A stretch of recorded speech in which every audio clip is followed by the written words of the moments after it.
तो दोस्तों हमारे साथ हैं Abhishek Yadav, all India rank 2 in engineering services 2022। तो गेट का एग्जाम आने वाला है, उसके बाद इंजीनियरिंग सर्विस का एग्जाम आने वाला है। तो उनसे पूछते हैं कि जब उनका एग्जाम था गेट का, जिसमें उन्होंने 193 रैंक लिया 2019 में और 2022 में ऑल इंडिया रैंक 2, तो उस समय एग्जाम से 2 हफ्ते पहले आपको कैसा एक्सपीरियंस था? और आप उस समय टेस्ट सीरीज दे रहे थे कि बंद कर दी थी, या आप फॉर्मूला पढ़ रहे थे, शॉर्ट नोट्स पढ़ रहे थे? तो उस समय 2 महीने पहले आपकी क्या स्ट्रेटेजी थी, 2 हफ्ते पहले? गेट के लिए तो सर मैं बोलूँगा कि टेस्ट सीरीज बहुत इंपॉर्टेंट है। तो 2 हफ्ते पहले 3 हफ्ते पहले आप गेट की जितने मैक्सिमम टेस्ट सीरीज लगा सकते हैं वो लगा लीजिए।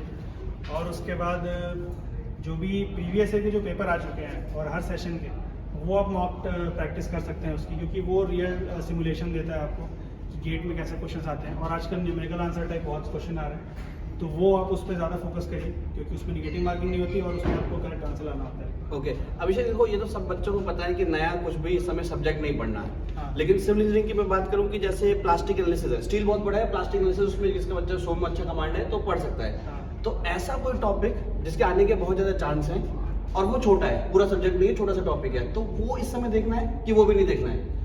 वो आप देख सकते हो डेफिनेटली, क्योंकि अगर वो टॉपिक आप पढ़ते हो 1-2 घंटे में और उससे अगर एक क्वेश्चन भी आया था तो वो वर्थ इट है पूरी तरह। ओके। तो आप वैसे टॉपिक्स आइडेंटिफाई कर सकते हो, क्योंकि 100 में आपको मोहर सर्किल आप पढ़ चुके हैं 10 बार, तो वो आपको नया फिर से पढ़ना नहीं है। बिल्कुल। तो उसमें आप टॉपिक्स आइडेंटिफाई करिए और उसको रिवाइज कर लीजिए, तो वो काफ़ी बेनिफिशियल होगा। ओके।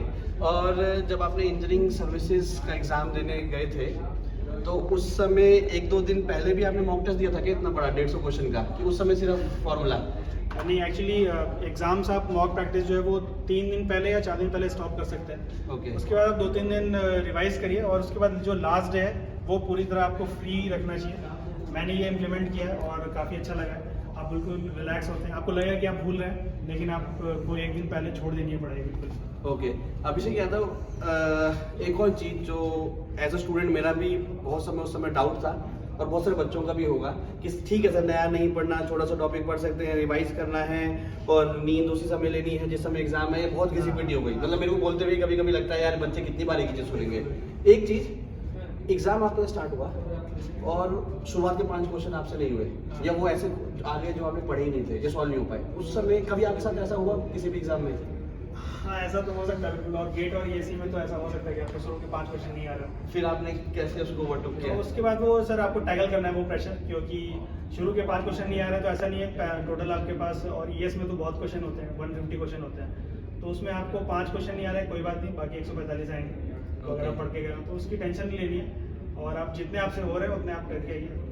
ओके। और गेट में आपने एप्टीट्यूड पहले किया था या पार्ट बी 85 मार्क्स वाला टेक्निकल पहले किया था? एक्चुअली मैं 2 मार्क्स से क्वेश्चन पहले करता हूँ, ओके। ताकि उसमें पहले आपके मैक्सिमम जो 60 मार्क्स है वो कवर हो जाए। उसके बाद आप एप्टीट्यूड कर सकते हैं, फिर आप 1 मार्क्स से क्वेश्चन पे आ सकते हैं। और गेट में तो बहुत टाइम रहता है, तो आप इजीली स्विच कर सकते हैं, आप अपने जितने भी उसमें क्वेश्चन आते हैं। ओके अभिषेक, लास्ट क्वेश्चन, 2022 तक आते आते आपने इतने सारे एग्जाम दे दिया, अब मैं ये नहीं पूछ रहा हूँ, अब आपको बहुत सारी चीज़ आती होगी और मैक्सिमम सारी चीज़ आती होगी। 2019 में आपका 193 रैंक आया था गेट में, उस समय जब आपका 193 रैंक आया, उस समय आपका 100% सिलेबस कवर था 2019 में? नहीं। कौन कौन से टॉपिक या सब्जेक्ट छोटे हुए थे? एक्चुअली गेट में अगर देखें तो गेट में कुछ टॉपिक्स छूटे रहते हैं कभी कभी, जैसे ट्रांसपोर्टेशन में कुछ टॉपिक हो गए जो आप नहीं पढ़ के गए हो, और आपके स्ट्रक्चर्स में भी हो सकता है कुछ CPM के कुछ टॉपिक्स हो सकता है नहीं पढ़ गए हो, तो वो आप उस समय मेरा कुछ टॉपिक्स छूटे हुए थे। लेकिन अभी तो इधर मैंने फिर ES के लिए आपको मैंने पूरा प्रिपेयर कर लिया था। और 3 घंटे में आपका पूरा सिलेबस हो गया था? हाँ, गेट के पेपर में गेट का? हाँ, वो तो हो गया था। ओके, तो thank you Abhishek for motivating our students. तो दोस्तों, ये थे Abhishek Yadav, all India rank 2 engineering services में। होपफुली उनका जो प्रिपरेशन था एग्जाम से 1 हफ्ते पहले आपको समझ आया होगा। और मैं नहीं कह रहा कि एग्जैक्टली जो उनका माइंडसेट था एग्जाम से पहले या मेरा था या किसी और का आपको एग्जैक्टली कॉपी करना है, लेकिन आप इंस्पायर हो सकते हो और वो लर्निंग ले सकते हो और अपनी बॉडी के अकॉर्डिंग भी आप उसको थोड़ा बहुत मोल्ड कर सकते हो। एग्जैक्टली कॉपी करना ऐसा कोई, ना तो अभिषेक आपको कह रहे हैं ना तो मैं कह रहा हूँ, हाँ, लेकिन आप उससे सीख सकते हैं जो आपको सीख लेनी हो। Thank you, keep watching, thank you.